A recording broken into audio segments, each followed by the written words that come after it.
Hey there, guys. This is Dr. Scott from Deer Park Veterinary Hospital, and we are sitting outside. It's a lovely day, and I would just like to help you guys better understand dog wellness, cat wellness, and how to ensure that your furry friend, your family member, thrives. My assistant, Zach, he's one of our client service representatives. He'll be helping me out by asking some questions about it, and I hope we're able to help you learn more about your pet's wellness today. Thank you for joining us. Mhm. So, Dr. Scott, what is involved in a dog wellness exam?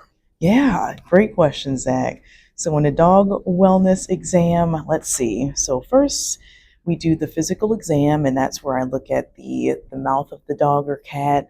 I look at inside of their ears. I'll feel their skin, look for any lumps or bumps. Definitely want to listen to their chest, that heart and lungs.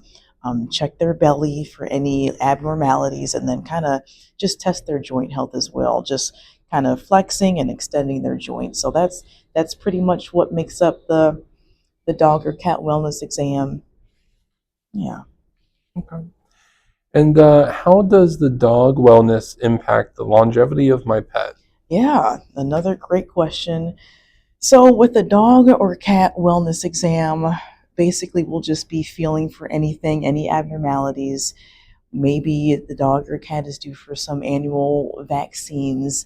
And if we happen to find something with our hands, or you tell us something in the history that comes up, that'll allow us to address that issue at that time and best be able to prepare for any of those issues that need to be addressed at that time of the wellness exam. And how soon should I bring my pet in to see a veterinarian for a wellness exam? Yeah.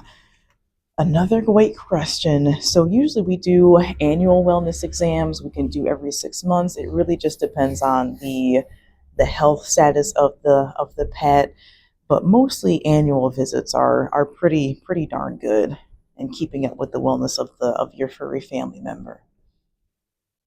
Will addition, I'm sorry, will additional testing be needed beyond a wellness exam? Yeah. Definitely.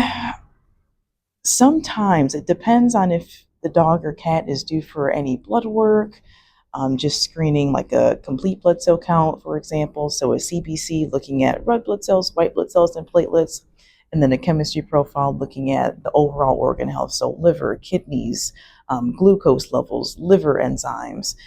We might want to pull blood work if it's time. Usually we pull blood work around age maybe 3 or 4 when they're due for a dental exam, and then we can knock um, multiple things out at once, getting a good level of their blood health. And also, if they're due for a dental, we can address that at that time as well. And then how will a veterinarian Mhm. assess my dog's wellness? Yeah. So mostly with our hands, looking inside of the oral cavity or the mouth for any gingivitis or inflammation of the gingiva, looking for any tartar buildup, feeling for any lumps or bumps, listening with my stethoscope for any heart murmurs or lung sounds that shouldn't be there. Uh-oh. Thank you. Nice switcheroo there. And any like abnormalities with the belly. But with our hands and hearing the pet parent's history, that gives us a lot of information. Okay, gotcha. Yeah. What are some dog wellness recommendations my vet is likely to make? Yeah, another great question. So, as I touched on, regular dental screenings might be required if the dog or cat has some tartar buildup or gingivitis, and just some annual vaccinations like rabies, distemper. For a cat, it would be upper respiratory rabies, of course, and FELV or feline leukemia virus vaccine. And let's see, and that's if the cat just goes outdoors, or if there's going to be another kitten added to the family. It's just case by case basis. And also, we really push for preventative care. So, the vaccinations, annual wellness visits that we touched on, and things like that, just maybe routine blood work.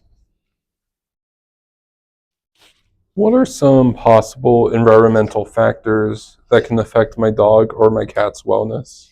Yeah, possibly, let's see, other dogs, like if the dog is going to a grooming or like boarding facility, those dogs can have maybe potential um, infectious upper respiratory diseases that we need to be concerned about.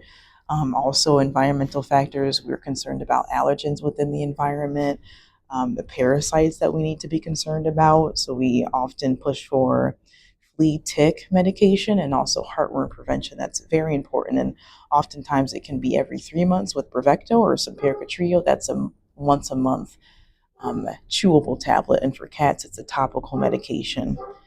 And let's see, that yeah, those are pretty much the usual environmental factors. Why, excuse me, why is early detection of health issues in my dog so important? Yeah, early detection is very important just so we can get ahead of the game, like the teeth, like the heart, if there's anything going on with the lungs or the belly, that can really give us a good indication and catch those things early. Just like in human medicine, the earlier we address it, the better the outcome will be. Gotcha. Mhm.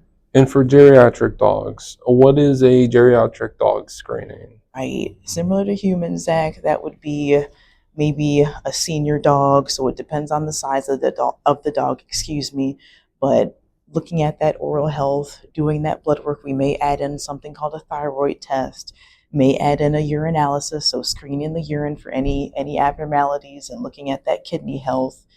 And let's see, pretty much things like that. Just if we need to talk about any like joint health or take some prophylactic x-rays to make sure there's no arthritic changes that we need to be concerned about, and just some things along those lines. Will my vet will my vet suggest allergy testing for my dog? It really depends, Zach. We go through a number of different protocols, like is it the food, is it the environment causing the allergy reactions, could it be, is the dog having like a flea saliva hypersensitivity? It just depends on that. And if we go through those different protocols, do we need to consider allergy testing? But we'll go through the different protocols and steps before we get to that point. But that's an excellent question, and that we're so allergies are so prevalent in our dogs and cats nowadays, just like with us.